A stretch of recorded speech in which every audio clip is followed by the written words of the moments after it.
so dumb. I'm on my phone. If you want, you can turn it sideways. That way your camera looks like mine. Holy shit. What up? What up? I was checking the audio earlier. What's up, peoples? Whoever What happens to be in up? chat. Oh my gosh. What's up, Joel? What's up, Glamours? If that's not a bot. Hi, friends. So, today, the topic is co-parenting, toxic behaviors, and triggers. Triggers may go into another episode, but we're going to start with co-parenting today. This is from Jasmine's contact, I guess. Somebody hit you up on Instagram and asked about it. Yeah, so we got a request to kind of address. You are super laggy right now. Oh yeah, sorry guys, I'm on my stupid phone. As it falls into the ground. There we go, it's a little better. Let me just, there we go. Okay. Yeah, technical difficulties, hopefully soon. Her computer's updating in case nobody caught that. Yeah, so it's gonna take the next 10 years. Hopefully it catches up so we can have a normal stream, but we didn't want to keep things waiting too long. Yeah, I mean, 20 minutes later. Oh. Right. Just kidding, we're here at texting them because my laptop's... yeah, so we just put on Instagram, asked people what they want us to talk about, just to get an idea of like who's paying attention and who's actually tuning in, making sure that we're as well. So we got a request for divorce and co-parenting. Neither of us have been married. Therefore, neither of us have been divorced. And neither of us are parents. So I've co-parented with kids that were not necessarily my kid. Ooh, yeah. What was that? Stuff up. I said I remember that now. Oh yeah. I mean, I've had a few relationships where I was taking care of other people's kids. At least 3 off the top that I could think of. So, my experience is more in general. So you're cutting in and out really bad. What? Get closer to your phone. Hey guys. This is a shot of my nose and my 2 front teeth.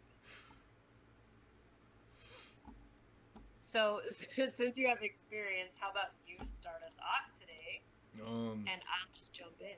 My only question with the co-parenting is it co-parenting as in like both of you had a child together and you're trying to make it work while you're separated, or is it co-parenting like with stepchildren in a sense? They did not specify. They said divorce and co-parenting. Okay.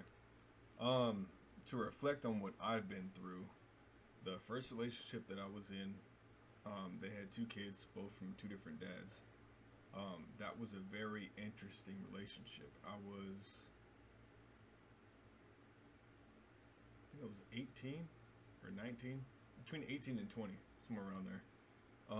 I was very new to the whole taking care of kids thing. But the relationship that I was in kind of started as like a booty call in a sense. We caught feelings and we made something out of it. Her youngest one, I think, was not even 2 yet, and the other one was almost 4. So they were pretty young. Looking back on the things that I did, I shouldn't have did those things. But at the time, it's an awkward position to be in when you will have to take care of someone else's kid, but you can't discipline them. So when they do something with your stuff, or they're disrespectful, or when I say your stuff, like we live together. So the apartment I was paying for, she didn't really have a job, so I was taking care of everyone. Um, she was basically a stay-at-home mom, so whenever I'd come back home, stuff that I bought that came from my house before we moved in was messed up, and it's kind of like I want to whoop your ass, but I don't feel like I have the authority or the say so to do anything. So it's kind of like I would look to her to discipline them, but they're her kids, and she doesn't feel the same way about my stuff as I do. So it was kind of rocky. Um, Besides our tough parts in the relationship, when it came down to the kids, I think we were together for like a year and a half, and she was basically starting to get at least the youngest one to call me dad, and it was like I don't know how to feel about it, but I'm gonna just roll with it, and see how it goes. So the situation with that was his dad wasn't really in the picture.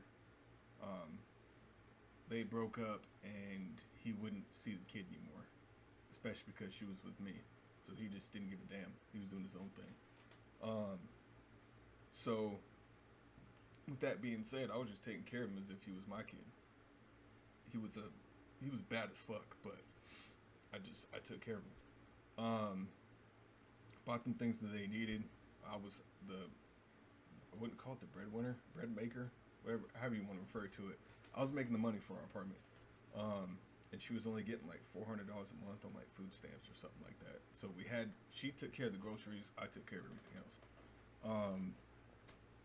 And over time of taking care of the kid, or the kids, the oldest one was respectful. He had a little bit of attitude because it was like, I mean, I'm a new face. He doesn't know how to act, but he knows that me and his mom are like together. So he acted pretty good. The other one did not give. He didn't care. He just did not care. He did whatever he wanted to do. So the way I used to discipline him, I almost feel like this is child abuse. So I don't know if I should say it, but I would just I'd pick him up by his arms and then swing him around. Not fucking like toss him or something, but like, you know how like you pick up a kid's arms and you like swing around. Normally kids like that. He hated it, so that was my discipline for him.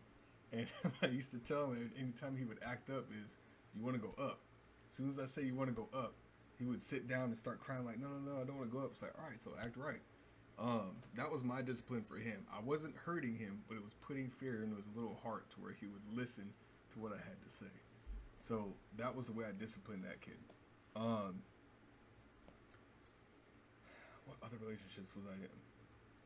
All the other ones that I was in, I wasn't in long enough to be a important person in that child's life. The other one I was in, it was kind of like I was looking for it to be a relationship, but they were kind of like, I don't know yet, let's see what's up. So there wasn't much to that. The kid's dad was still in the picture, so there wasn't anything there. The last relationship I was in, she had a baby girl, and I think she wasn't even 2 yet, I believe. So she was still small. First date that we had, she brought the baby with her. I think she did. No, it was just us two. Basically told her, gave her the whole spiel.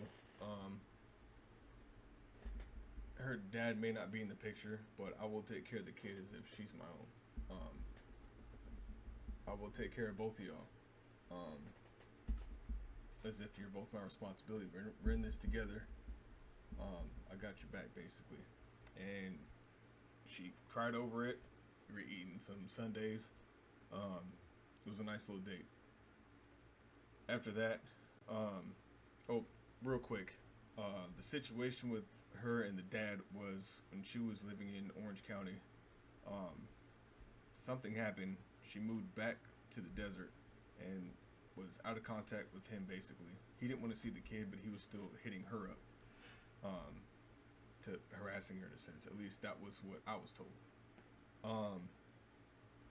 So I've decided to mention to her that I would take care of the kid as if she's mine.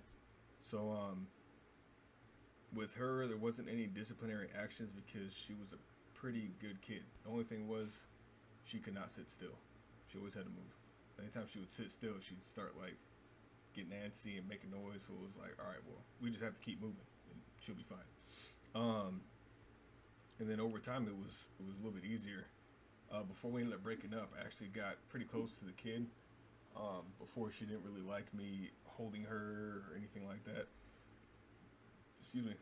And then out of nowhere, she came up to me and put her arms up. I was like, whoa, okay. So I picked her up and just like kind of holding her, carrying her around.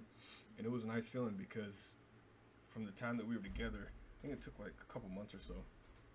A couple months of me being around, she finally got used to me being around and was comfortable with me picking her up.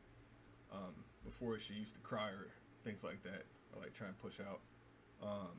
So it was nice, but we ended up splitting like soon after that. So that was that. As far as co-parenting goes or parenting goes, with kids that are not mine, because I don't have any kids yet, it can be tough to know where your boundaries are at. I would say to play it safe, you should talk to your significant other about it. If the parent is in their life, they should be disciplined enough. But when it comes down to your household or relationship, depending on where you're at in your life, if it is in your household, you have your own rules. If that parent doesn't understand, talk to them, whatever you need to do, help them understand. Because if the roles were reversed, I'm pretty sure they would do the same thing. They're not just going to let the kid run rampant in their house, do whatever the hell they want to do. Yeah. So I would say just talk to your significant other, so you guys have an agreement on what you can and can't do. And yeah, that's the best way to go about it. When it comes to someone else's kid, it can be hard to determine what you can or can't do. But as a sane and level-headed human being, you know what you can or can't do, up to a point. When it comes to discipline, if the mom takes care of that or the man takes care of that, let it be. If you feel like they're not doing it enough, or it's kind of, you feel disrespected, talk to them about it. That's the best thing you can do. Don't assume, don't just act. You gotta be able to talk about it. So that's what I had to say about the parenting thing. So, I mean, I have a question for you. Mm-hmm.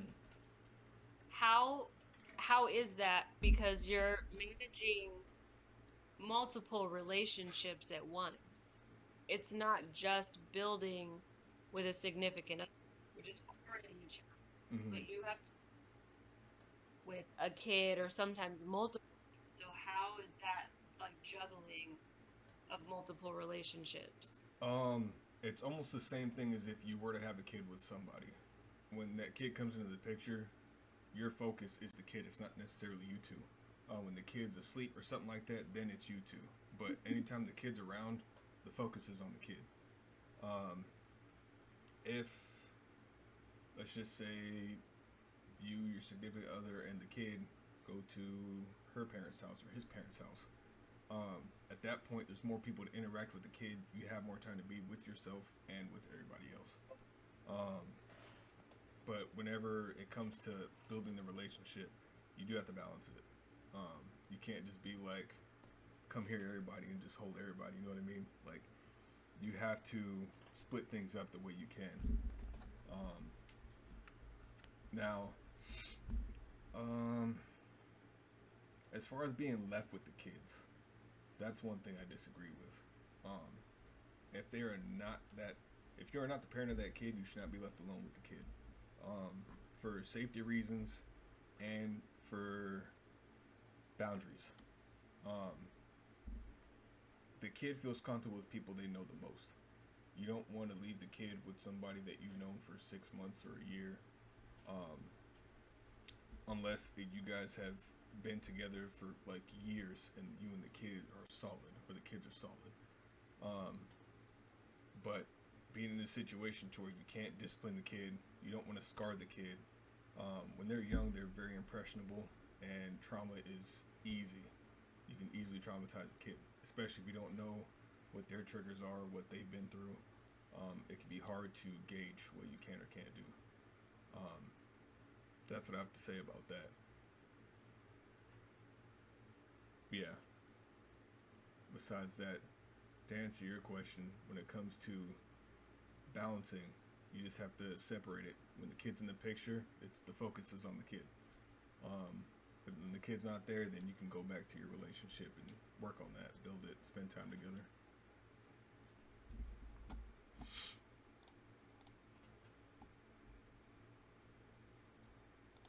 My computer's alive. I'm gonna disappear and pop back on. Be right back. It's just me.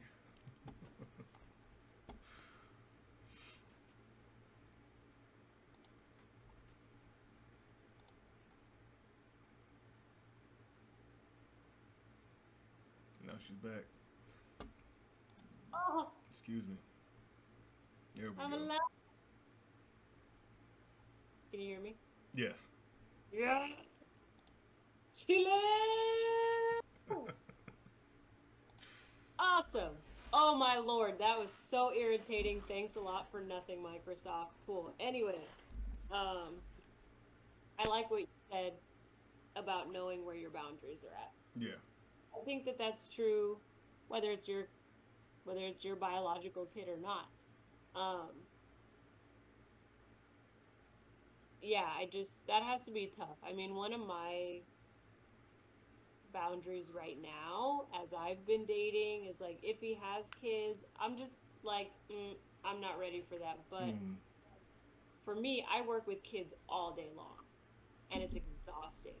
So to come home to more kids that still aren't mine and have to also work with them is like, Yeah. mm, It's not for everybody. When it comes no. to taking care of kids, me personally, I'd rather be in a relationship to where we both start from the ground. Right. It's hard being in a relationship with someone who already has a kid because sometimes they don't want another kid, and you might want one. So it's kind of Yeah. like I've been in that situation to where it was like, oh well, I kind of want one. It's like, oh well, I have two and I'm not ready for more. And it's like, all right, Right. okay. I mean, I was young and dumb at the time, but that's besides the point. Um, so yeah, it's to me, it's better to start a relationship with somebody who doesn't have kids, and then you guys have your first child together. I Right. believe it's more special than being with someone who already has kids, and then you have a kid together. To them, it's their second, third, fourth kid, and to you, it's your first. Um, Right. Plus, it also helps with favoritism. Some people do favor the kid that is their blood more than the ones that they've been taken care of, that they didn't have themselves. Um, Right. so that's another thing. Yeah.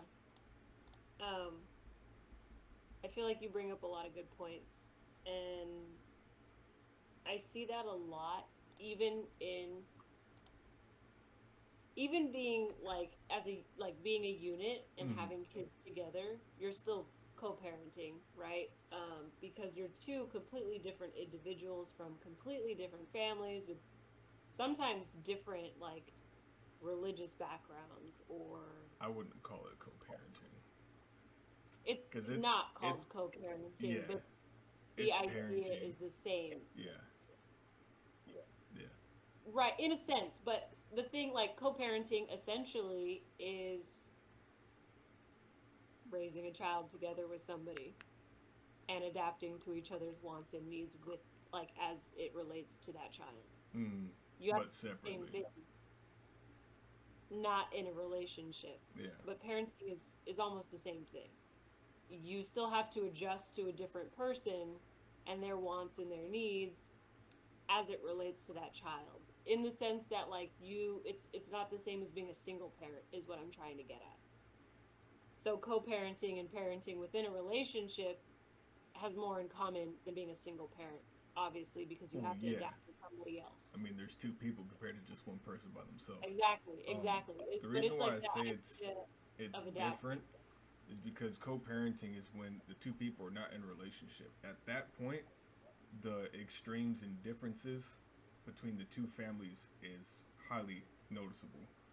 Um, when the parents are together, they kind of mesh both sides of their families together. At that point, it's not so extreme when they go over to the mom's house or go over to the dad's house, um, because it's more of a mix of both, as opposed to you're co-parenting the kids bouncing from house to house.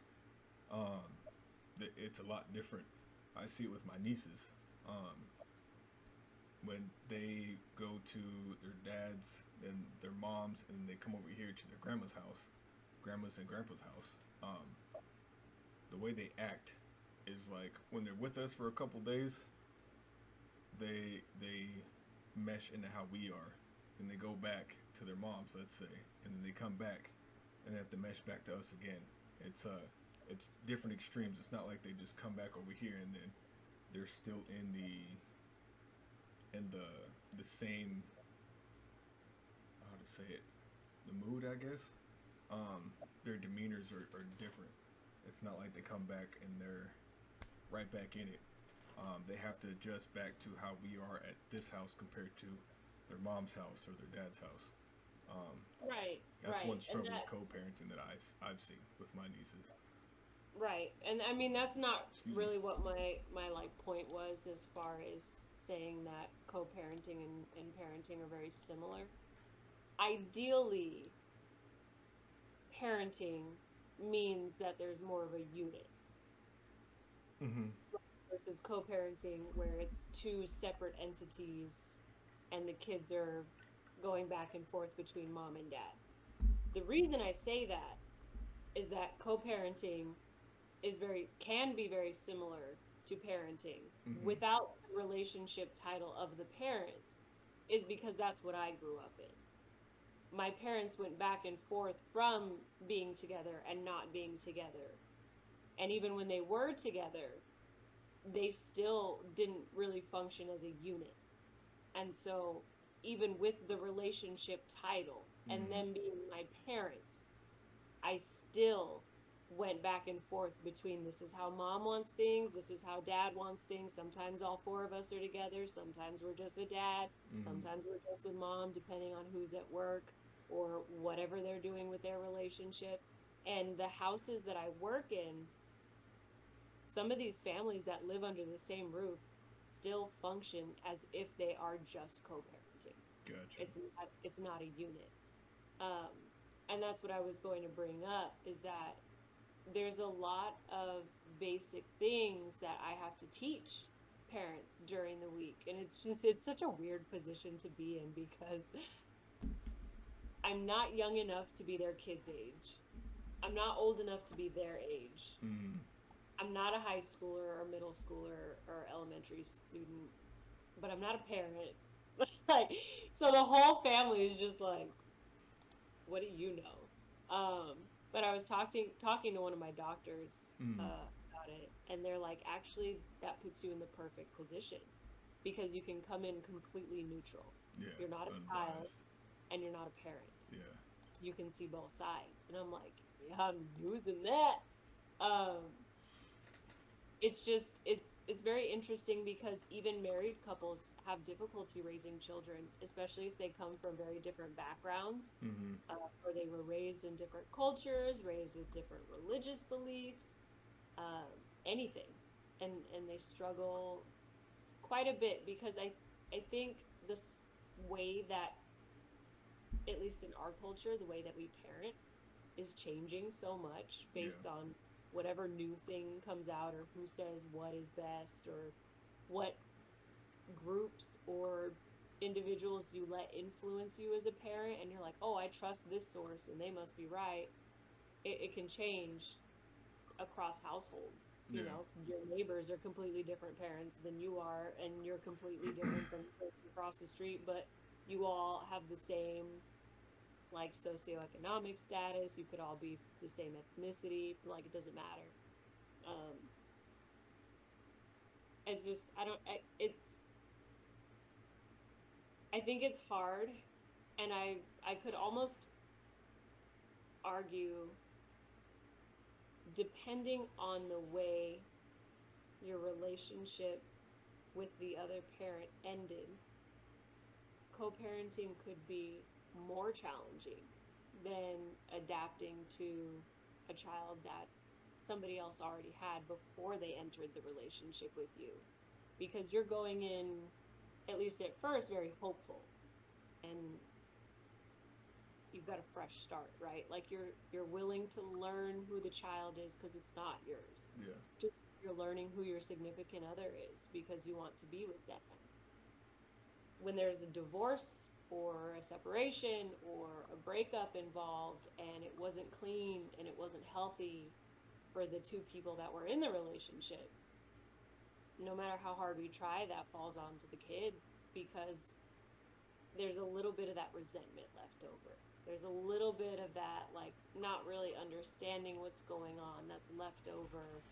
There's, if you really just did not like the person you had your children with, and your children start to act like that person because that's also their parent, how do you respond to them? Do you respond to your children the same way you would have responded to your ex? Which is not appropriate. Yeah, no. But hard as a human. You don't like that personality trait, and now your kid is doing it. You can't just purge it from your child, right? You can't get rid of the parts of them that are the other parent that you don't like. You don't get to do that. Yeah.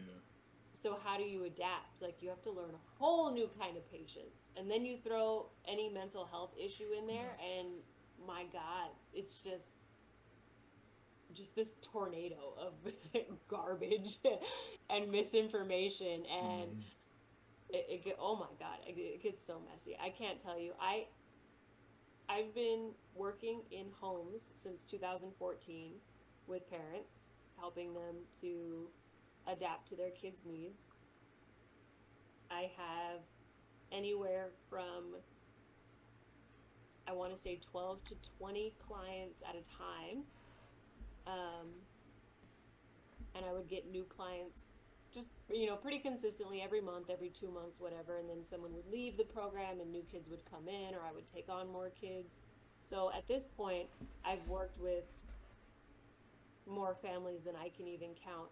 And I have seen 3 households maximum where the parents were functioning as a unit out of let's say 100 families that I've worked with in these last 6-7 years. Literally 3.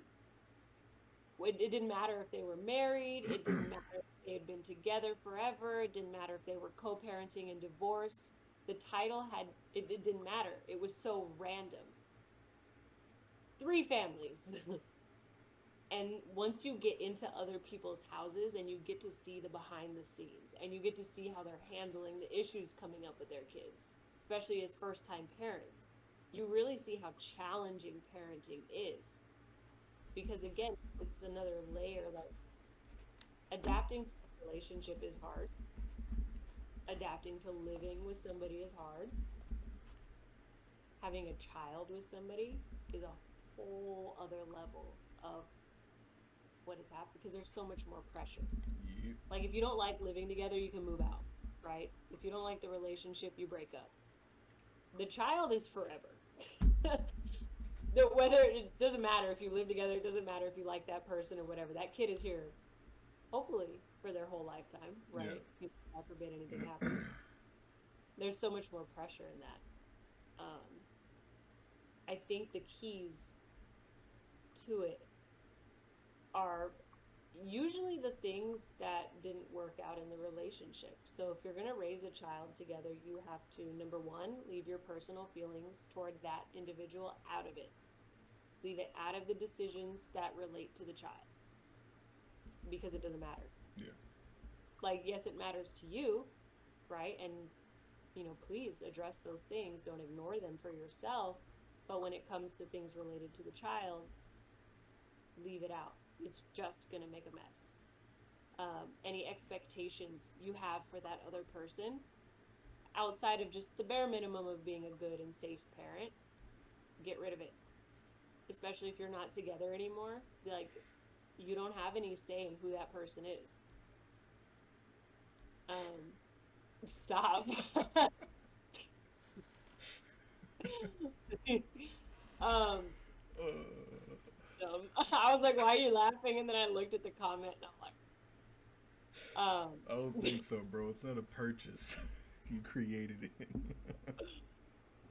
uh, really, it's the same way that I try to function as like a therapist. And you really want to keep at the front of your mind what is best for the child and how do I help them get there? And how does my significant other help them get there? Period. It's not you. It's not your life. You're the Hmm. parent, yes. You're the guiding force. And the thing that I see a lot as well, especially in more traditional households, which there's nothing wrong with wanting like a traditional relationship. If that works for you guys, go for it, by all means. Um, but what I see is that old school mindset of if a kid does something wrong, I have to teach them a lesson. I have to scare them into listening. I have to show them that it's easier just to do what I say. Or if they do the wrong thing, that there's a consequence for it. And I'm going to make sure they know there's a consequence for it, especially with young kids. And guys, it doesn't work. It doesn't work. Find out by yourself. Be my guest. But when I have to come to your house and help you figure out why your kid doesn't respect you and doesn't want to listen to you as a teenager, and they've been like this their whole life, and then you tell me that that's your parenting style. Specify a little bit because I was whooped as a child and I came out pretty good. At least I think so. As far as morals and respect. Here's the thing, my dear. I was also spanked as a child. Not often, because I hated it. So was I a well behaved child? Yes. However, we both struggle with depression and anxiety. Mm-hmm. I would just like to put that out there Okay. So you're because saying that's under not. any circumstance, if you stress a child out, you should not do that. Here's the way that children learn. First of all, any child under 6 years old does Mm-hmm. not fully process the negatives, which would be saying no or don't do this or stop or the negative side of things. Mm-hmm. Children under 6 years old are not able to internalize that because we have to keep in mind as adults, as parents, our children's brains are developing. If they're not capable of understanding something, it's not because they're choosing not to. We are on their timeline because we're trying to help their brain physically develop. You cannot force that. That's their anatomy. That's our typical way of just growing into adults. Every species has it. You're not going to look at a newborn cheetah and expect it to know how to kill an antelope for the family. Yeah. You know that it does not yet have those capabilities. Human children are the exact same way, except Mm-hmm. people don't want to acknowledge it. So, What about after and 6 years old? yes, so before 6 and under, you want to focus on the positives and you want to focus on corrective experiences and paying attention to what the child is doing well and what they're doing right and modeling for them. So this is where parents miss out a lot. Is that if your child, for example, spills cereal all over the floor. I don't know. 6 and under, remember. I don't Mm-hmm. really care what age in between. They spill cereal all over the floor. And you're like, oh, I told you not to make a mess. Clean it up or you're not going to get any more cereal, yada, yada, yada, yada, yada. Not only are you scaring your child, right? You're telling them what not to do, which is don't make a mess, but you're not giving them a corrective experience. So now they know what not to do, but at no point in punishment land have you given them a corrective experience. So the healthier way to do that without traumatizing your child by yelling at them is to say, hey, I asked you to be careful with your cereal, and now it's on the floor. So let me show you what we need to do. Daddy's going to help you pick it up. Pick it up, whatever. Next time you want to pour your cereal, here's how you do it to keep it from getting on the floor. Or next time you want to carry it somewhere else, ask me for help. Or, hey, bud, if you want to eat cereal, remember you have to sit at the table. Here, let me sit with you because you tried to take it into the living room so you could sit with me, and that's what caused you to spill it. Whatever. And it really doesn't matter what your personal boundary is, as far as like, don't eat in the living room or don't, whatever. You can maintain that, but there's a way to word it so that it's a healthy corrective experience. Now, when kids are over 6 years old, they do start to understand no, and they start to understand boundaries, and they can process it a little bit better. But it is so much more effective across the board to calmly explain, hey, that's not right. Here's why. Here's what you should do next time. I'm going to give you another chance to do it this way, and if you need my help, ask me. Depending on how mature the kid is, they could even be a teenager. I use this with my teenagers I work with. Like, it really is just beautiful across the board. Same thing at work. If you're a grown adult and you mess something up at work, and your boss is like, what the hell is wrong with you? Do that again and you're fired. Well, how are you going to feel going to work? Are you going to respect your boss?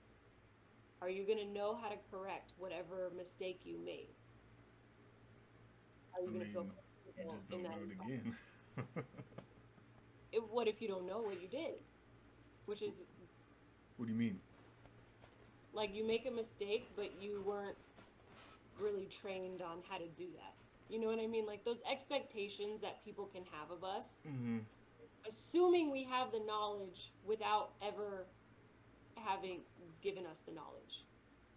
Gotcha. Because we're old enough and we should know better, which is what I hear so much. But then parents have zero understanding of the psychological development of their child, but want to have this expectation. You're 4 years old already, and I've told you 3 times you should already know. How are they going to know? Did you walk them through it a couple times? Did you make sure that they felt they could be successful doing it? Yeah, and, you know, there's other things like boundary pushing, which is developmentally appropriate. By the way, kids are supposed to be turds. It's expected. The terrible 2 thing, the 3-year-old thing, that's when kids start to push their boundaries. It's developmentally appropriate because as humans, that's how we learn about how much control over our environment we have. So we're supposed to boundary push.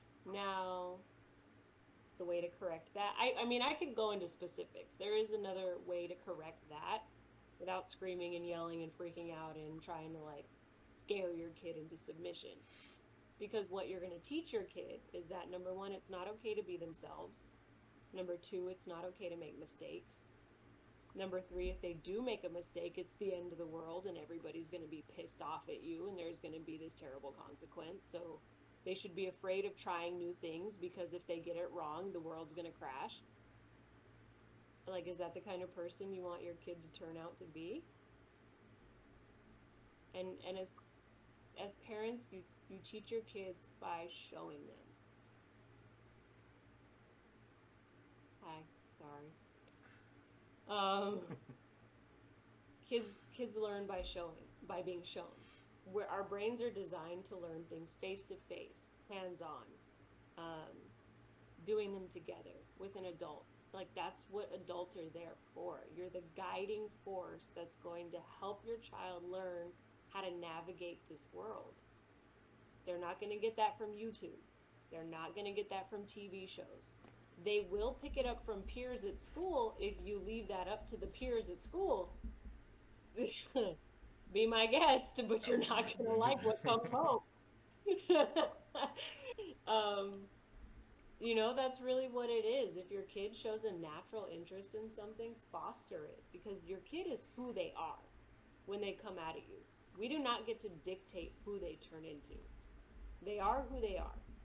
We get to guide them into being the most successful and respectful and healthy version of who they naturally are, and they will take after parents quite a bit, but not entirely. And if you don't like something about your kid, you can force them to suppress it, but you cannot change it. Yeah. And that just damages your relationship with them. So it's very simple, but very hard for people to understand, which is so confusing. But I have a job because of it, so yeah.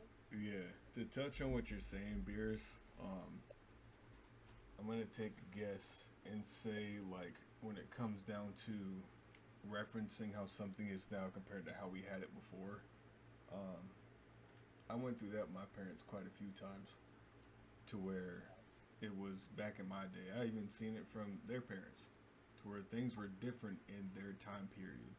But the thing is, times are ever changing. Um, Right.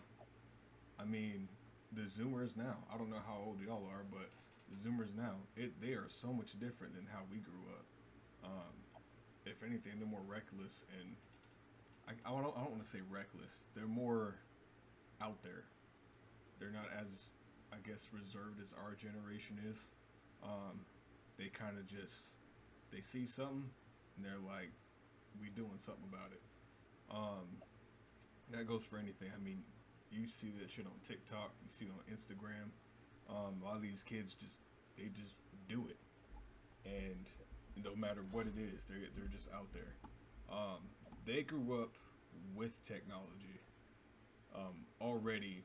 I don't want to say advanced, but it's been well enough to where there was never a point in time that they were born and they had to go outside and play with rocks.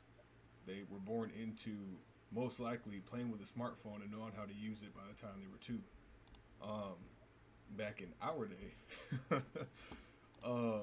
used to be inside with the parents and they said go outside and kick rocks. I mean, you legit go outside, you kick some rocks, you play with some rocks. I mean, when I was younger, we had a dirt lot across from our house and there was somebody that built a tree house. That was our playground. Um, Anytime that, because at the time we had games and stuff, but there wasn't really any smartphones. Um, back at that time we had, the hell was it, Boost Mobile, or before it was Boost? Yeah, Nextel. We had the walkie-talkie phones and shit like that. Sounded like cavemen up in here. Yeah, or like the There's my phone. Nokias. They had the phone. You had it like this, but you flip it open, you have a full keyboard. I mean, that was our generation, our first look at technology. But these kids now grew up with smartphones already, iPads. Um, it's just crazy. So we can always say back in my day, but no matter what, the time is now. We have to adjust to now. Grew up catching hands and getting scraped up from doing X Games tricks on my skateboard. Did you get messed up like she did too, or were you smart about it? You know, if you actually wore protective gear, you would be fine. Nah. I do want to add on to that, like what you're saying too, because I think that's such a hard thing for people to process. And I always give a very dramatic example of it. Is that humankind, right? I'm going to just step out and be like an alien for a second. But the human race is supposed to progress. We are not supposed to stay back in my day. Because, sorry. Old people aren't on here. It's too much. Smart man.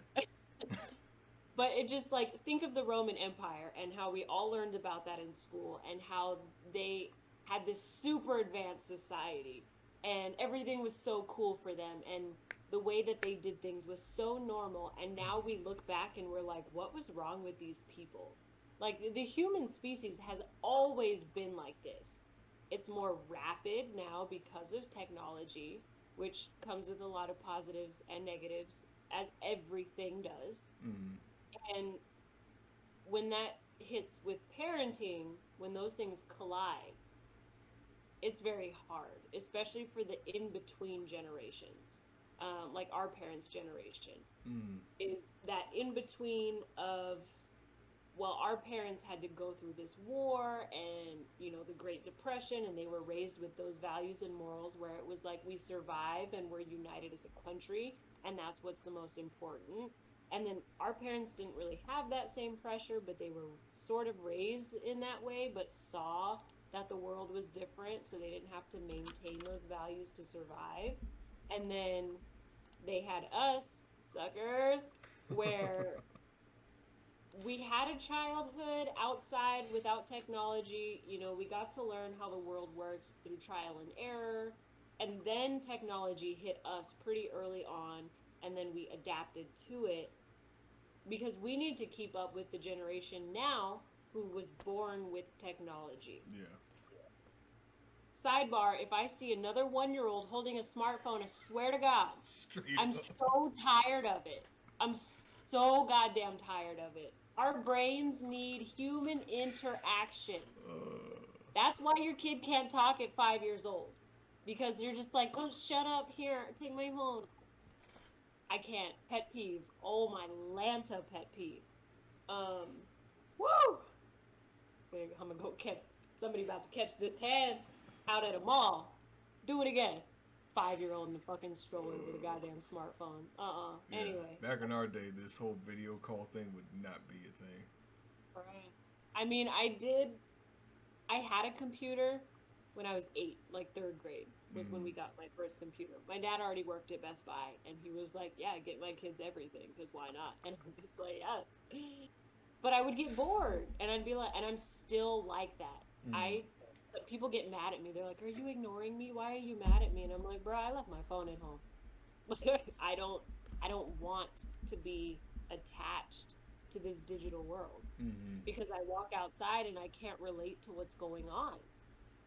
I don't want to live like that. And now the generation after us is born with technology, but it's fine for them because they're never going to be without it.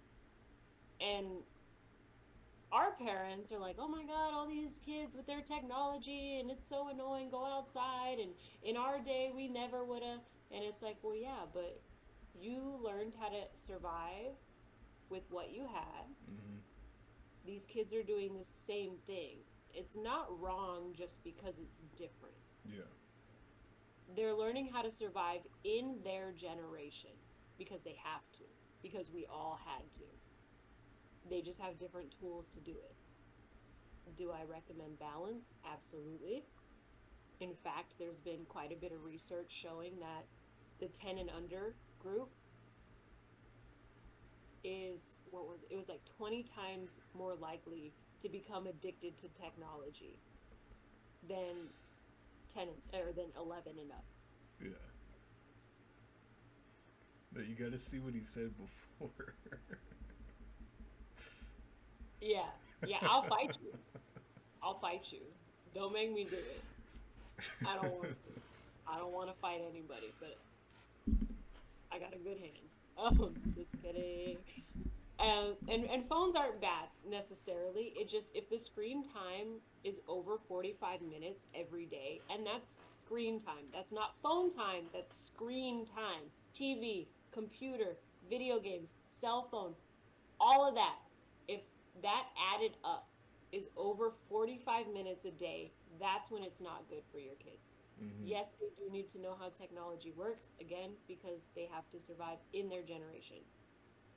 But, especially if the kid is 10 and under, and they're getting over 45 minutes a day, they are highly, highly likely to become dependent on it and to literally develop an addiction to it, which is why you see so many babies scream when you take a phone or an iPad away from them, because they're going through withdrawals. It's literally acting the same in our brains. They don't know any better. You're the person in charge.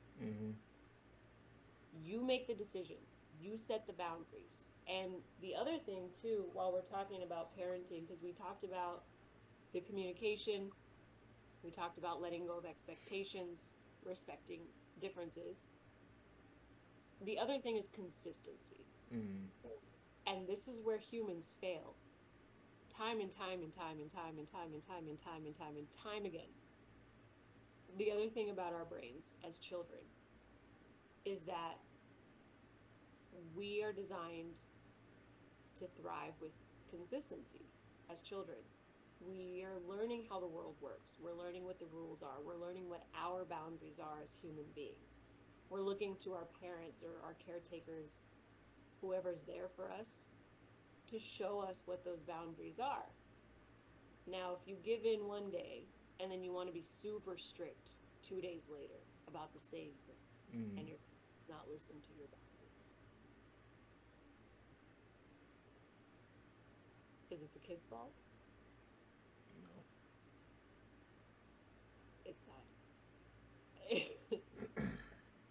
Our brain, like, and this is the other thing, when you get kids that act all crazy and want to be all rambunctious and like, right, when you set a boundary, it's because you need to check yourself. Am I being consistent?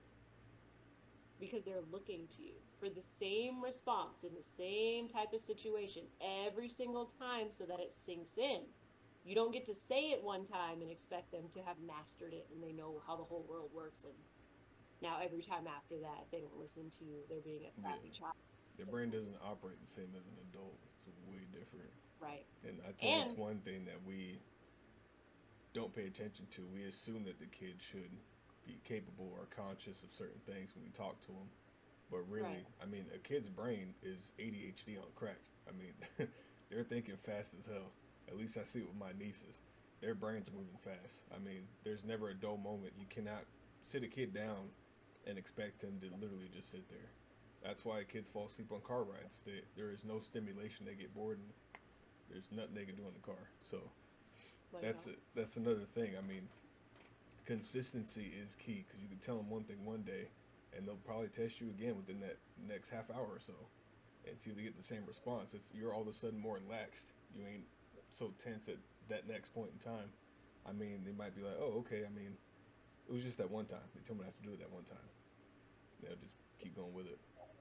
Right. And it has deeper repercussions too. Yeah. Because the reason that young kids, especially toddlers, test and they boundary test, and teenagers too, it comes back up once puberty kicks in, guys. It's just more aggressive because they're bigger. Yeah. And hormonal.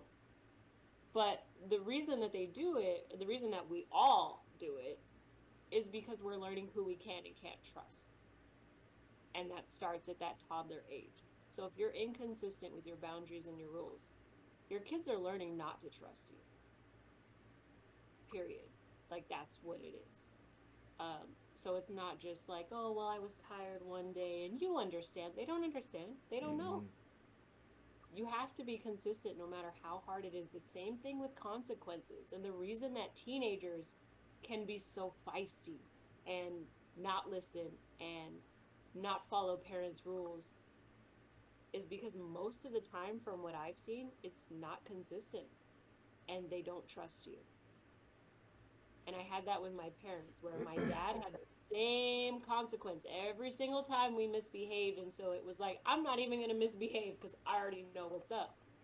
My mother, the little softie that she was, would try to implement the consequence, but would cave in. Every time we pushed it, duh, we're going to push it. I wanted my whatever it was. I didn't need it, but I wanted it. So I was going to push and push and push and push. And she was not ever consistent. She would set the boundary once, try to set it a second time. We're still pushing because we're kids or teenagers or whatever third age I was at. And she would give in. And so I learned that her word was not serious. And I didn't ever take it seriously because that's what she taught me. And it's the same with relationships. You teach other people how to treat you. So, at the very least, be consistent. Yeah. Please. Decide what your rules are, decide what your boundaries are, decide what the consequences are together, as if you're co-parenting, and both of you need to be consistent. And that's fine. The other part of that is inconsistency in a baby's brain and a toddler's brain leads to anxiety because they don't know what to expect. They don't know what the rules are. They don't know what their boundaries are. They don't know what their little daily schedule, routine, whatever is. It can literally cause anxiety. Um, that doesn't mean it's always going to lead to an anxiety disorder per se, but it does make them anxious. So there's a lot we don't learn. And I had to pay 6 figures to have this information. And it's not just given to parents, which is honestly really dumb, because if we want our society to be functional and healthy and we want everybody to be happy, give parents the tools. I don't know if you've been paying attention to chat, but this dude's funny. I can't. No, he's funny. Stop. No, but you did have some solid points though. I know. Your Like chat guy stepping back from tech every now and again. I get what you're saying. When it comes to social stuff, I step back a lot because I'm quite antisocial. But when it comes to tech, I'm with it almost 24 hours a day, the whole time I'm awake. Which is pretty bad. It's probably part of the reason why I'm antisocial. But I generally just don't like people because some of them can be assholes and very self-centered. And as far as the way you think now compared to how it was before, I definitely vibe with that. I do think about mortality a lot. There's things I don't want to get into as far as life goes, because it can be rough.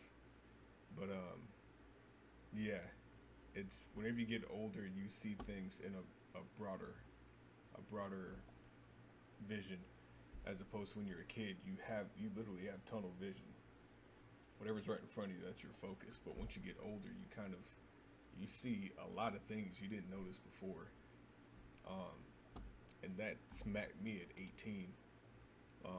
Actually, even before that, no, I was like about 18. When I was younger, I didn't think I was gonna make it to 18 because I didn't see anything else happening. Like I just thought life, like that was it. That's all I was looking forward to. And then I hit 18, and all of a sudden it was like, shit. There's a lot going on. As far as the sarcasm, bro, it's cool. If we know that you're here for a reason. You're obviously paying attention. But those jokes are hella funny. I'm not gonna lie. From what Jazz was saying, it's not like specific guidelines you have to follow because not everybody's the same. But as long as you take what she's saying and mold it into a way that works for you and your wife or girlfriend and the kid, that's as best as you can do. Safe place. Yeah, that's literally what this is. It's a safe place.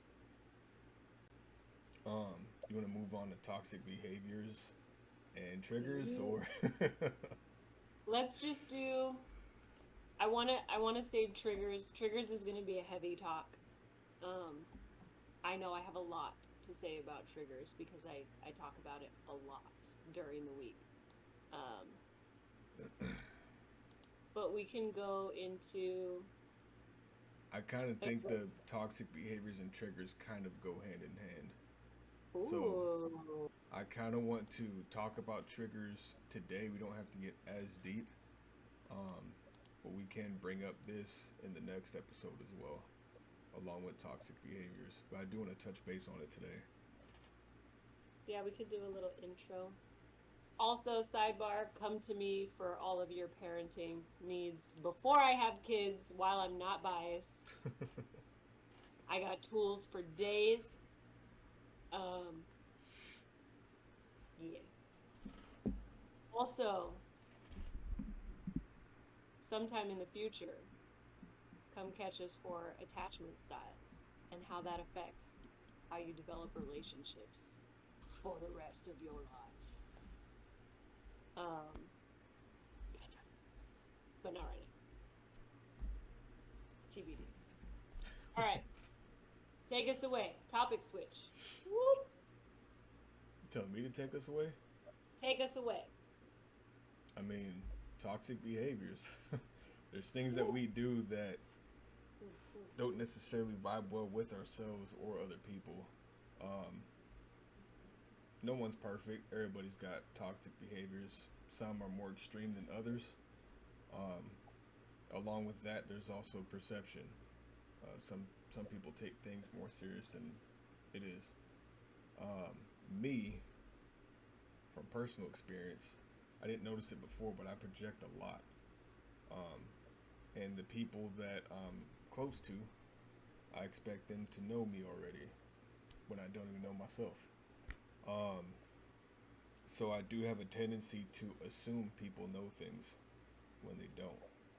Um, I try to be open, but I don't like being too open. So when it comes to certain situations, like if I'm in a bad mood or if I'm just not feeling it, if I'm texting somebody, they know I'm not in a good mood. Um, that's not okay. If you ain't in the mood for something, just don't talk. Just let it be, or just let them know like, hey, not doing too great right now. I'll talk to you later. Um, the thing that I've noticed is, or that I've been doing lately, is keeping to myself and actually paying attention to myself. Um, because I don't like the way I am with people because everything I'm thinking is literally on my face. If I'm not in the conversation, I'm like, if I don't give a damn about what you talking about, I got the same look. Someone's talking for too long, like I'm not about it. And it's not fair to the other person because if I'm talking, I'm expecting them to have my full attention. But yet when they talk, if I get bored of the conversation, I'm start not giving a damn. Part of that's because of my ADHD. My attention span's only for so long. I mean, there's times I'll be looking at someone, they're talking, my mind goes somewhere else. I'm still looking at them, shake my head, but my mind is literally somewhere else thinking about something. Then I come back, I'm like, shit. I gotta catch up this conversation right now, so I'm gonna just keep looking at him and listening. And be like, all right, yeah, I got you. Cool, I caught up now. I know exactly what you're talking about. Um, it's not a cool thing to do, but it's a very strong habit that I have. So, me looking at myself, seeing what I do towards other people, um, and trying to see how I would feel in that situation. I don't want to be talking to somebody because I've been there before where I'm talking to someone. I know they don't give a damn, but I keep talking anyway on purpose. Um, Knowing that they don't care about what you have to say, at least at that moment. And it's like, damn, like you talk this whole time, then I tell you something and you don't care about what I'm talking about. It's like how do you have any form of relationship, friendship, anything like that? Um, I don't have patience for people. Um, Part of that is because of what I've been through and how I grew up and what I've seen in my own personal experiences. I think that my thing is that I'm too honest. I've always been sarcastic about it. Really, people at work always tell me that they like it because they know I'll always say the truth, but the way I say it, I guess the delivery is good. Yeah, the way you say things, man, it comes off pretty funny. Um, that's a plus. I'm so, like, I'm forward, but I'm so dry about it. Like, it's funny to me, but to other people, they take offense to it. Um, but yeah, my sarcasm is pretty dry. And that's another thing too. The way I see things happening is not necessarily how it happens for that person either. And that's another thing too, is trying to understand that person's perspective on what you're talking about. Um, and that by itself is kind of like a double-edged sword because I'm thinking about what I'm saying, but also thinking about how they're taking it. So sometimes what I'm trying to say doesn't come out the way I intend it to for them to understand what I'm saying because I'm trying to tailor it to that person. Um, and I guess that's where communication comes in. Because most people, they take what you say and roll with it. They don't ask questions. Um, and that's kind of how society is nowadays. Um, as far as toxic behaviors, I mean, we've known each other for 10 years. What do you have to say about my toxic behaviors? I don't think this is conducive to our friendship. I feel like this is not a road that we need to go down I'm at this open to moment. it. I don't care. I mean, I'm I asking mean, you I for it. appreciate that. No, but I mean, what I want to say is that I respect your ability to self-reflect Mm.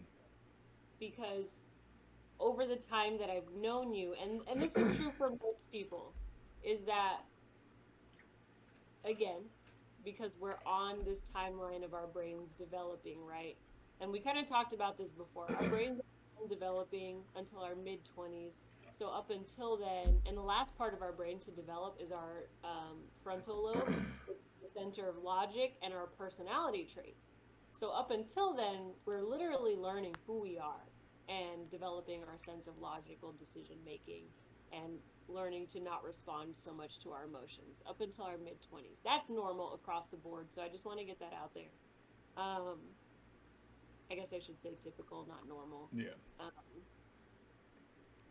so I've seen both of us do this where we repeat the same toxic behavior over and over and over and over and over and over and over and over and over and over and over. And 5 years later, when we're like, wait a second, is this me? Then it's like, oh, who knew?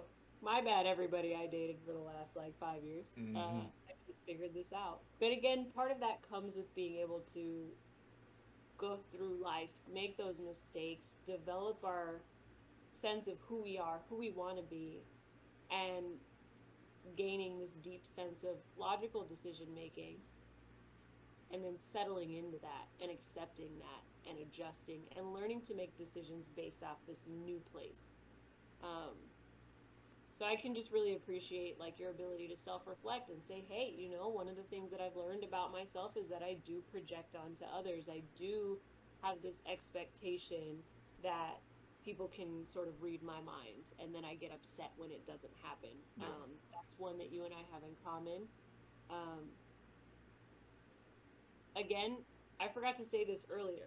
Part of this is because this is the saddest thing I've ever heard, guys, but out of all 50 states, California has the lowest scores consistently for our children's social and emotional development. We suck. Guys, we're worse than like New York. No offense, New York. I love you. You're wonderful. We suck. So part of it is that we're growing up in this place, right? Because we're all, except for one of us in this chat over here is on the East Coast, but the rest of us are California babies. We screwed. Um, so we're not, somewhere along the line, we're not getting the social skills we need. We're not getting the emotional intelligence skills that we need. I'd like to blame technology because California is a highly technological state, especially in Northern California. Everything is technology based. Um, okay, well, that's because he's a techie baby too. So, sorry, you threw yourself in our boat, guy. Um, oh yeah, you too. Damn, I need new friends. Ah, Does that just mean I kidding. I never love suck? guys. Sucks to suck. I thought about that when I seen that. That came from one of these lovely people in the chat who started it. Oh, okay. It has carried on to everybody. Anyways, that ability to self-reflect, to learn from our mistakes, to start to turn and look at ourselves and say, and admit that we're part of the problem. Like anytime I meet somebody and they say, oh my God, all my exes are crazy and they're so dumb and I keep meeting all these crappy people and blah, blah, blah. I'm like, I mean, it what takes two. what did you do? You may be right, but you weren't perfect yourself. Right. There's two sides to every story, first Mhm. of all, and second of all, it takes this very deep sense of maturity and humility to be able to say I was part of the problem.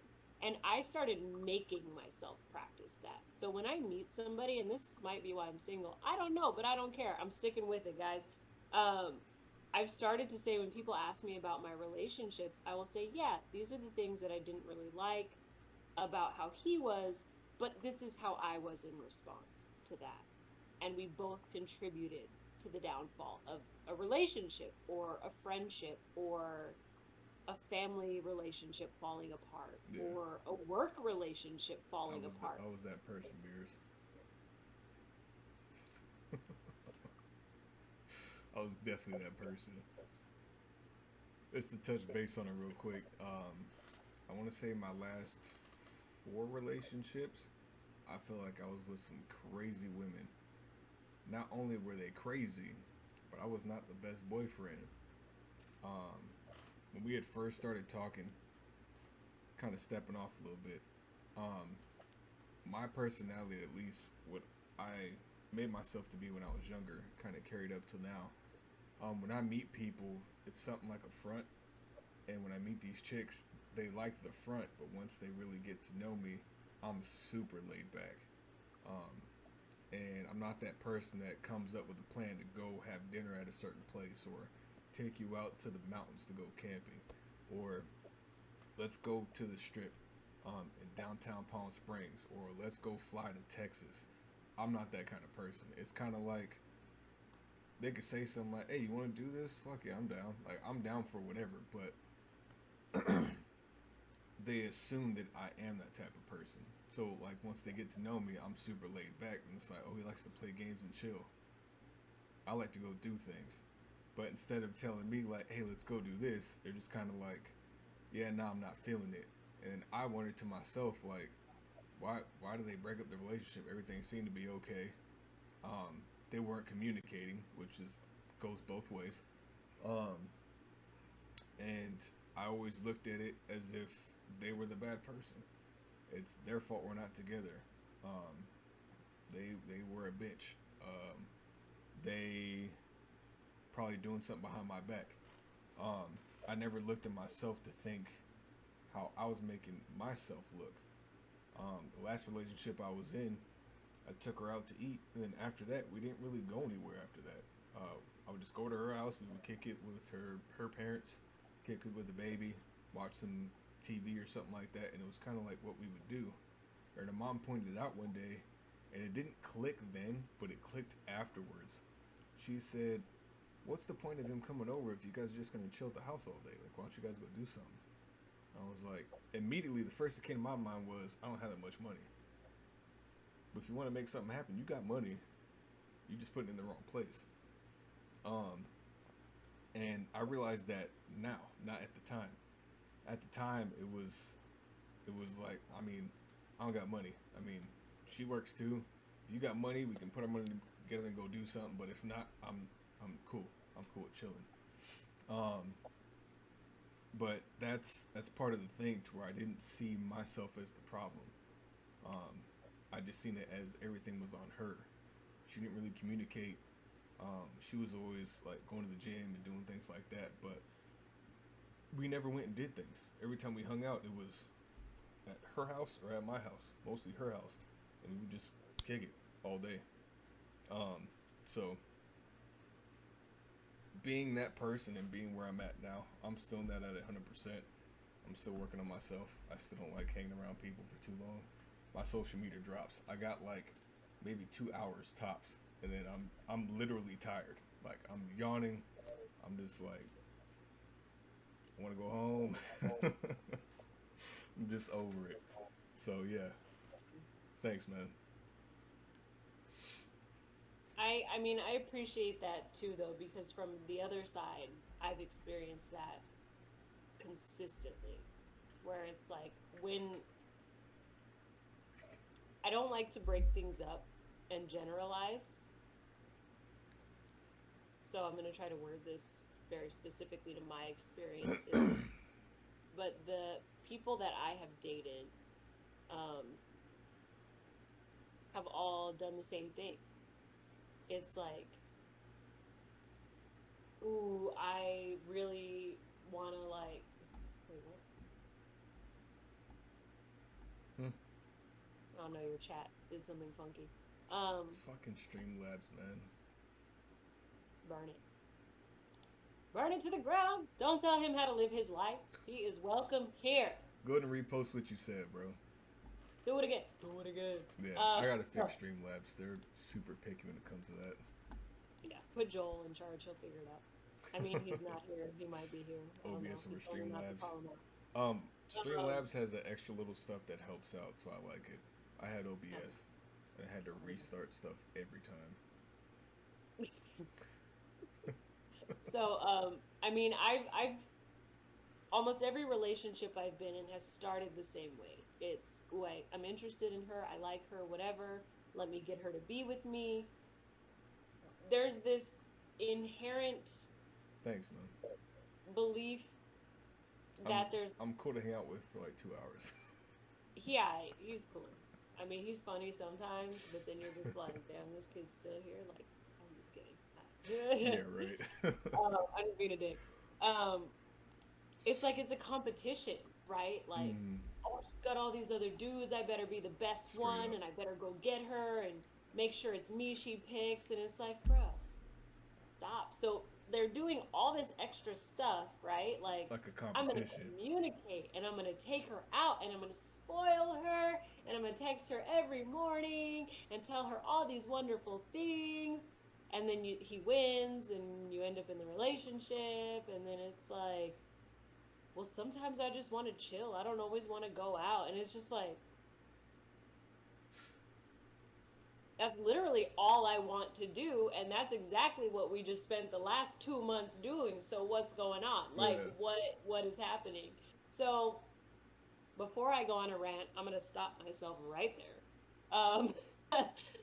We're going to come back to this though, and just say, now my philosophy is, and has always been, if I'm acting in accordance with myself and still challenging myself to put in effort and to communicate more than I'm comfortable with and to be more honest than I'm comfortable with, then I'm going to attract the right people.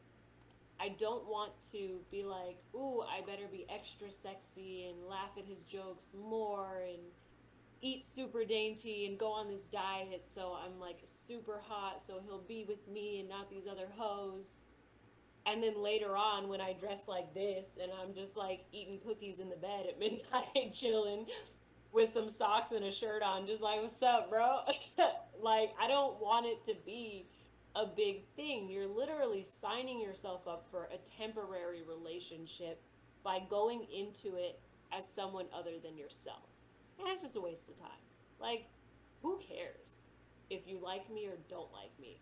At this point, I don't want anybody around me who does not love my authentic self. I'm weird, guys. I know I'm weird.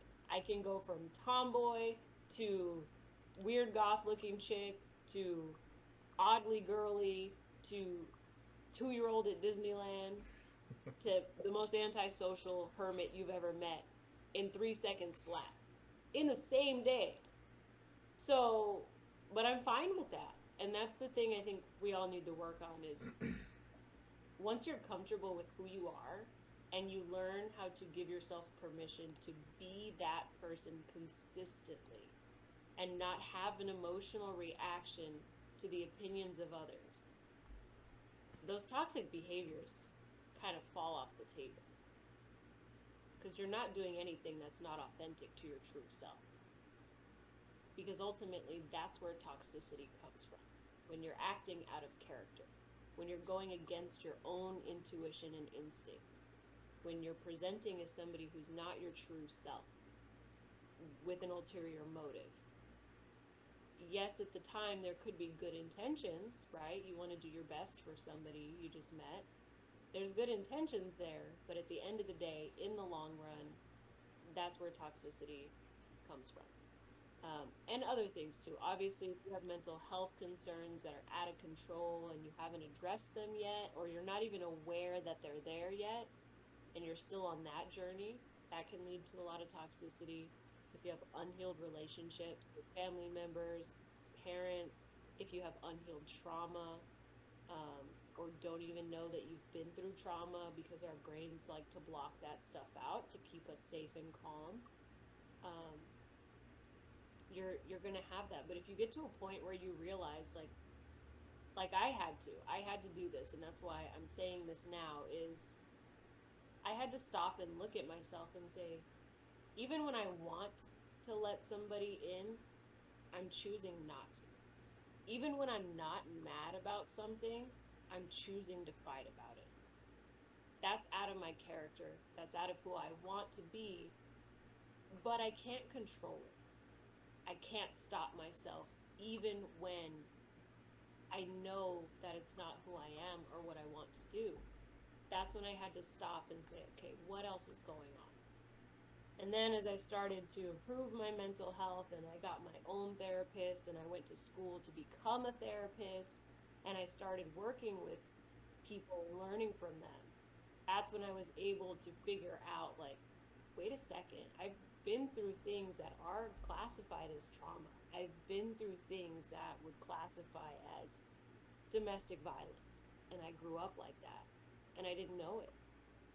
Because I didn't have a bad childhood at all. I was spoiled as hell and loved to death and still am.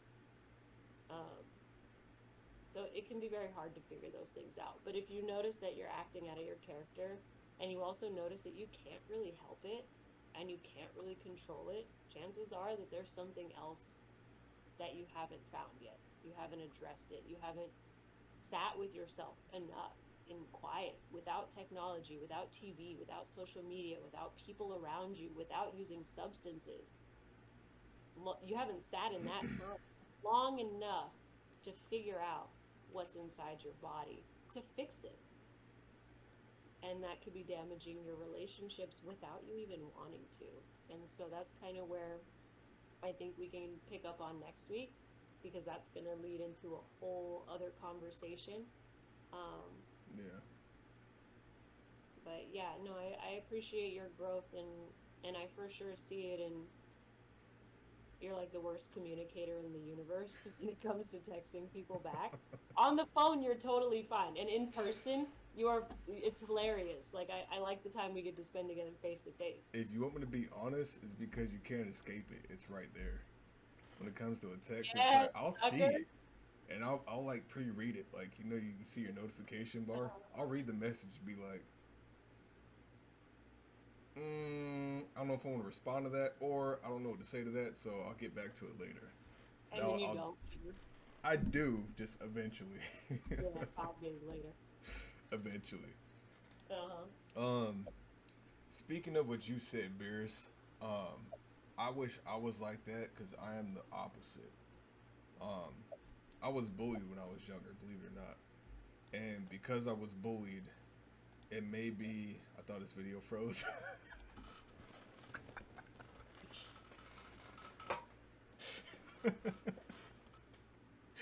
I was in somewhat deep thought, bro. Just paying attention to what she was saying. I was applying it to myself. But, now going back to you, Beers. I was bullied when I was younger. So, because of that, it always made me wonder if I was good enough for people. And even to now, I always think about what other people think. And I hate it, because I wish I could just do what I want to do without giving a damn about what anybody else thinks. But I can't. Everything that I do is with someone else in mind. So if I'm in this house by myself, that's the only time that I don't give a damn about what anybody else is thinking. If there is one other person in this house, if I'm talking in this room, can they hear me? If I laugh out loud, what are they thinking about me laughing about? Like, it's hella annoying, but it's all the time. When I'm in a place with a lot of people, goddamn, my anxiety shoots through the roof. Because I'm a tall, half-black dude. I can't hide. Everybody can fucking see me. The most awkward place for me to be is the swap meet. Because so many people look at me there. Yeah, I don't know what it is. I go to the swap meet out here in Indio. I used to, years ago. I go to the swap meet and everybody's staring at me. And I'm taller than most of everybody there. I'm not saying anything about Mexicans being short.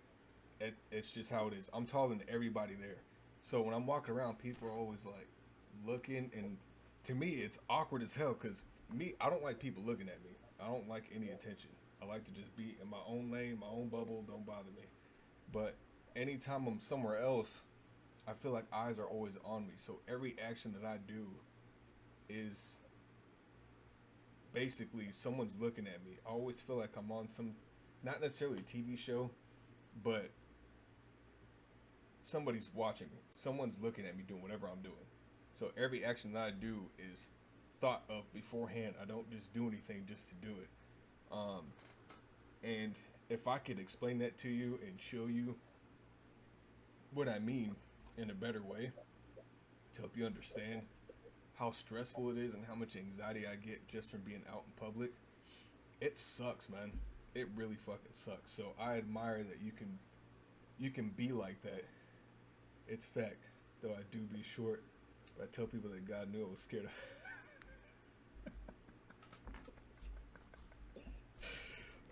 Yeah, so when it comes to attention and shit like that, I just don't like it. So I wish I could be in your shoes to really not care about what people think and just to do, because I'm really a caring person, but I guess I care too much about things that are unnecessary. I feel like it's going to stick with me for a long time. I hope that I can bring it down to a spot to where I could still function the way I want to with little thought of what other people think. But along with that, I also don't want to be an asshole just because, like, when I talk to people, and I see it anytime I go anywhere, people aren't a fan of talking to me. I don't know if it's the way I talk, if I'm just too, like, straightforward, or if it's the resting dick face that I have when I'm places. Like, people are scared to talk to me.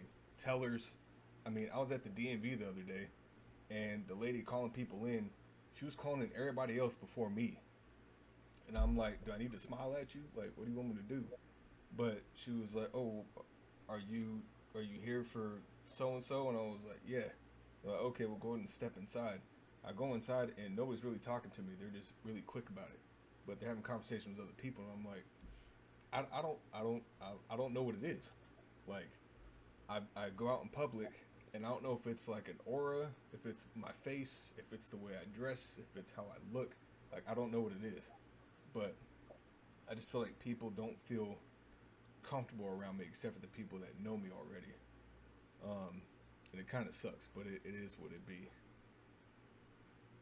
All in God's hands, you got this day by day. Yeah, this whole COVID thing is kind of forcing me to really pay attention to myself. I am, what's today? The 27th. I am a month and a week sober from weed. Stupidly. Party rectangle. From weed and nicotine. I haven't.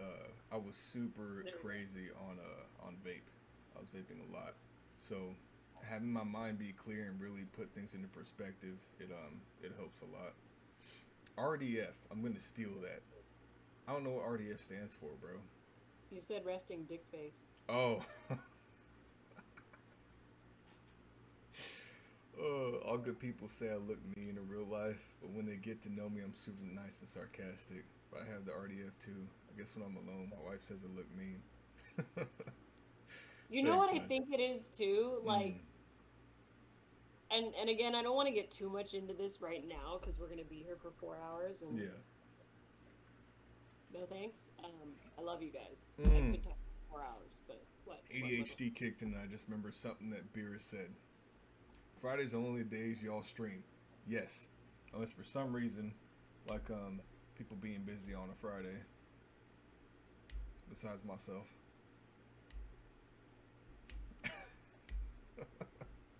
It's gonna be every Friday. You guys saw me at Disneyland. You saw those photos. There was no way in my life. I had to fight for those tickets, okay? I love you guys. I love this stream. We will be here on Friday. But when my friend was like, hey, I got tickets, but we can only go on Friday, I was like, either you're coming with me to Disneyland and I'm going to stream in the middle of the park, or we're rescheduling, because I'm going to go. Anyway, everybody here knows my obsession. Yeah. So, forgive me. It was a shame. But we're here today, and we'll be back Friday, which is actually 6 days from today now, not 7 or 5. And we already have our topics. Yeah. Pretty much already said. Triggers and behaviors. Part 2. and triggers. Um, yeah, I feel like there's a lot of stuff. The other part of it, I feel like, is being in such a small town, um, because I saw it my whole life growing up. If I went somewhere with my mom, totally fine. Everybody's like, "Oh my God, hi!" Oh, they remembered us everywhere we went. Super friendly, free stuff, blah blah blah. For reference, for you guys, It's not a job, bro. Got the flu. Uh, So, now she straight up um, said, "I'm not coming through. I'm busy Friday." you goddamn right. I'm busy Friday. Self-care is what we prioritize up in here. Okay? And I haven't had Disneyland in literally 12 months. I was like, um, I skipped all the way in there. I had 2-year-olds like, "Mommy, what's she doing?" And then parents were like, "She's excited, sweetie." And I was like, "Ah, I'm in. I have videos to prove it. Anyway, part of it I think is where you're at because it's very, very different coming to a big area like this. So my mom is tiny and white and super friendly and hey, everybody's oh my god, white privilege. And I mean, it's fine, you know, everybody got along with her. I would go to the same places with the same damn people with my father, who was a very tall black man. Completely different response. It's a little bit better out here, like LA, Orange County, big cities Mm. with more diversity are a lot better. They're not perfect, and some places still are that crappy. Um, but also they're more used to it. There's more exposure. There's more diversity here, um, and so there's less prejudice. So I feel like that's a big part of it. The other part of it is To you be wear a lot. fair, I went to the DMV and it was in Indio, where it's predominantly Mexicans. That was the weird part. It wasn't white people, it was Mexicans. But see, that doesn't surprise me either because my dad grew up in Indio and he was constantly getting in fights because there was this whole black versus Mexican rivalry thing, especially with all the gangs out there, which is why as soon as I was born, my parents were like, "Nope," and moved us over to a city full of white people. Yeah. Um, literally, because both my parents grew up there. Mm. And they were like, "Nope, not our kids," and just snatched my little tushy right up out of there. But My and bad, a I lot cut of you off. Go to the TV in Palm Desert. yeah, see, Initially, I went to Palm Springs, and they were a lot nicer over there. I was actually acknowledged. oh my god, ew, they do They that. made some jokes and everything. It made me laugh, and I was like, "Shit, you break me out of character. I'm supposed to be a badass. What you talking about?" Oh, please. I was gonna say the other I'm part of playing. it is that you wear so much black and you just stand there so quiet and serious because you're not extroverted. So Mm. you're not like, "Hey guys, how are you?" You're just like, I mean, for me, I was like, "I don't know who's it," but for normal people, it's like, is he gonna beat me up if I talk to Yeah, him? but if I'm talking to somebody, like you're in the conversation, you don't got to be like standoffish. I'm They do talking that to to my you, and dad it's too. like, yo, like They I do the did same. this about a month ago. This is where I'm at now. Oh, okay. You just got to do this. So okay, cool. Yeah, here's your number. Take a seat. Yeah, no, it's the same thing, unfortunately, you know, and that ties into a whole other thing about prejudice and race. And Yep. the other part of it, too, is I mean, what I've been told, and I don't know that I believe this, but people say I'm intimidating, or if somebody finds you attractive, they're like scared to talk to you. Because when you and I have gone out, I see girls like, but then I'm there, That's and I'm like, crazy. Say something, say something."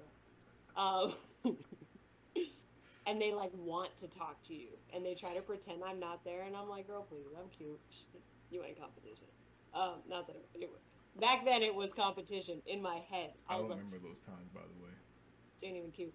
Um, it was a long time ago, but it was consistent.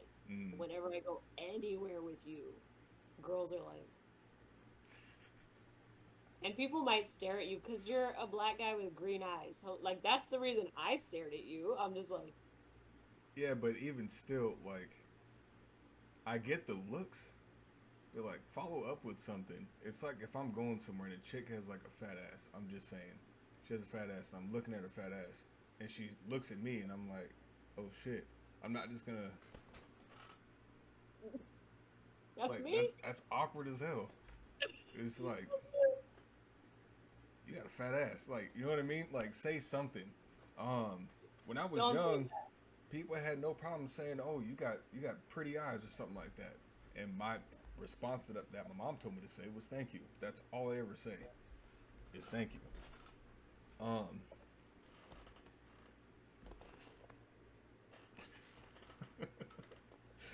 but that, I guess that's an example. Um, I don't know. I just don't understand why people can't just talk to me or treat me like a normal person. I feel like I stick out like a sore thumb everywhere I go. And yeah, the green eyes could be a thing. Honestly, I don't see myself too often. My eyes actually look like the more brown than green, but well, not brown brown, but like a light brown, like it matches my skin brown. Anyway, um, yeah, I don't even know how we got that far into that conversation, but my whole train of thought just said, "Fuck y'all." I can't even. I lost my whole, my whole stance. Go ahead and carry it, Jazz. You want to continue from next 10? Or you want to end it here? Woo! So, no, let's put a pin in this and let Do do do do. stop. That my computer spent the whole first 30 minutes of this stream deciding to update 17 times. Stop. Anyways, no. We can. I guess we could finish off the last 10 minutes with questions. That's exactly what I was gonna do. You Do say we have any questions, people told me comments, they liked me on concerns? my yearbook or later in life, and I was like, oh yeah, that shit was annoying, bro. Like, you waited till I was never gonna see you again to tell me that you liked me, and you put your phone number in there. Oh, not me. No, not in your yearbook. I've had a few of those. Some weren't even a phone number. And it was like, why'd you wait till right now when we're not going to see anybody for the next 3 months? Bruh, at least they tell you. Like, I feel like nobody even tells me when they like me. I never called. Same. Ugh. Yeah, no. Yeah. People don't even tell me if they like me. So I'm just sitting here like, do I talk to you? Do I wait? Not do Um, anything? other social media outlets. As far as what the content that we make here, for now it's strictly just this. Um, speaking of, YouTube. I have to record the last session that we had before it disappears. But yeah, Twitter. I do have Twitter. I just don't know how I'm supposed to post on Twitter. I'm still kind of new, but I mean, to get clips from here and then post it to Twitter, I'm not sure how to do it. Yeah. You can link it on Instagram. When I posted stuff, it gave me an option to link our Twitter, so it would automatically also post it on Twitter. That's why I asked you. But that's the So I way didn't have to. Instagram is. With Twitch, I can't, like, the Twitter's on there, but it's just a link to go to Twitter. It's not like after we're done here, it just goes to Twitter or puts a link on Twitter. No, that's what it like. I posted something at the end of it, and it was like, it asked me if I wanted to sign into Twitter through Instagram, so that when I posted on Instagram, it would also pop up. That's what I'm saying. It's different. It's like a link to go to it. Whatever, complex stuff, guys. We're old, anyways. Response: yes, we have a YouTube channel. We have a direct email address. We have a Twitter. We got Instagram. They Yep. paused my promotion and they will not appeal it, which is irritating the life out of me. I'm still fighting them. But yeah, we're working on building up the hype. If you guys know other people on Twitch and you want to send our channel that way and they might be interested, please do. We are open Hold for on. everybody. I'm gonna stop her right there because it is highly not okay. Just kidding! Self-promotion or promoting other channels is not okay. But if you want to do it on your own social media, that'd be cool. Wait, what do you mean? Like on their own Instagram or something, be like, yo, check these guys out. But going into other people's Twitch channels or something like that and being like, yo, No, that's check not what I'm this person talking out. about. No. I just meant like actual friends and being like, hey, what's up? You might like these conversations. Not like spamming. Please don't. You don't have to spam. Everything is spam on the internet. Even apparently trying to promote my own goddamn content. Instagram. Anyways, yeah. Right now it's just like word of mouth. Twitch channels on your recommended? I do have it on mine, but as it is right now, this is more popular than my own fucking Twitch channel, so. I literally only have Twitch so I can watch my friends play games that I want to watch them play without me having to play it. So I've got 3 people on my channel. One of them is playing Goat Simulator. It's like the world's worst game, but it's so fun. It's dumb. Go get it. Go download it. It's garbage. It's hilariously. It's almost like what was it, the Goose Game or something like that? Aw, thanks. I had I to do played it a on Goose my Game. Twitch. Hell yeah. Somebody play a Goose Game. Yes. The Goose Game. That was actually a pretty well-made game. It was pretty well made. Goat Simulator is ass, but I love it. I don't know why. Anyways, we appreciate the squad for coming through. We are working on For real. trying to figure out promotions. We are both very quiet people on social media in general. Like, most of what I post is Disneyland and working out. I post almost nothing. I think it was Kirwalls that said something. But yeah, Kirwalls are beers. But yeah, I don't really post much to social media. I do things here and there when it's like something I want to let people know that I feel like they should know. Like as far as my personal shit, I really don't post much. Right, yeah. We Shit. start at 7 p.m. next Friday. Yeah, Thanks for 7 hanging p.m. out. every Friday. I post reminders on the Instagram and my personal one for now. Yeah. Yeah. Thank you guys. Yeah, Like. appreciate it, peoples. Till next brother. time. Both my arms. As always, adios. Knockout. You win.